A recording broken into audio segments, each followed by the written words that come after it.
Hello, and welcome to the Creative Mindset Podcast. My name is Isolde Trachtenberg, and I am thrilled to welcome you. This show is about vision and tactics. We will discover practical techniques to develop your vision of your creativity. We'll also discuss techniques to find the mental and emotional space, as well as the inspiration to create.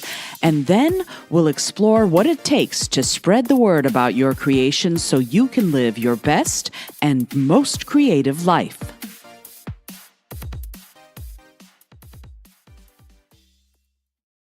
Today's creative life has been recovery mode from last night's incredible gig at a private home.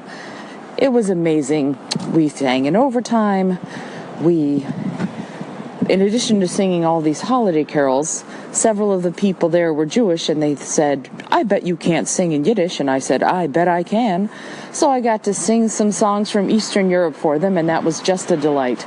As always, you're going to be hearing this podcast be live, real, raw, and unedited. And right now, of course, I am walking my dog, so you're hearing all the street sounds around me as well. Today, in addition to talking about the creative aspects of music and business and creativity in general, I want to talk about the healing power. Last night, there was a man who had just returned from Germany who was spending time dealing with matters of the Holocaust and was quite affected by the fact that he was able to hear a Jewish song as part of the night's celebration. And it got me to thinking about something that happened to us when we were performing at Tyson's Corner Mall back a few years ago. I'm going to tell you the story, and it is powerful and at least somewhat disturbing, so be aware of that. And forewarned is forearmed, as I like to say. So, here we go. I call it the power of singing. Sometimes when we do these caroling gigs, people, singers usually, join in. We always welcome and encourage them, and generally they sing the melody, have fun, and go on their way. This past Friday, this of course is a few years ago, we were singing Carol of the Bells at Tyson's Corner, and 3 young men joined in and were amazing. 2 baritones and 1 a tenor. The tenor especially was spectacular. We got a huge crowd of people, and it was so gorgeous that I stopped the song in the middle, since they'd come in the middle and didn't quite know what ending we were on, and we sang it again from the beginning. It was quite simply stunning, and the people at Tyson's were aware that they had gotten a rare treat to hear these guys sing, and sing full on. There was much singer love all around, and they went on their way. Today, we were sitting at the subway eating lunch and taking a break during the Tyson's gig, again, and 2 of the young men and the mother of one of them walked by. I called a hello, and they came over to chat. It turns out that they were all at college at James Madison University for musical theater, the baritone, and opera, the tenor. Unfortunately, they were just leaving, or they would have stayed to sing with us some more. The young men went to check out something at a store next door, and the mom stayed behind to talk with us. "I wanted to thank you," she said, "for giving them the one good thing they're going to have for a long time." "What? Why?" we asked. She replied, "Have you heard about the double murder of the mother and her son?" "Sure." "Well, he was my son's roommate."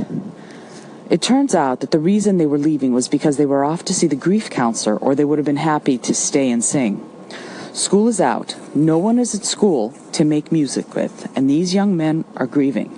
She said they'd been talking about singing with us as the one good thing. I told her to bring them back tomorrow or Tuesday, and that we'd be delighted to have them join us for as much or as little as they'd like, if it would be at all helpful to them to process and grieve and to feel better, or whatever they need. She said she will try to bring them back. I hope she does. I can't think about the person or people who killed that young man and his mother. If I do, I'll implode. The best I can do is to help those young men in any way I can, and singing is one way I can do that. Whenever I need healing, I turn to music. This story exemplifies that for me. There was no other way for them to express and explore their grief over the loss of their friend. And music allowed them that. It gave them that opportunity to create something from the depths of their spirits, and somehow to celebrate the connection with their friend who had passed away, who had been tragically, of course, murdered. So please remember that when you create, you are not just creating, you are also healing both yourself and everyone around you. I send you all of.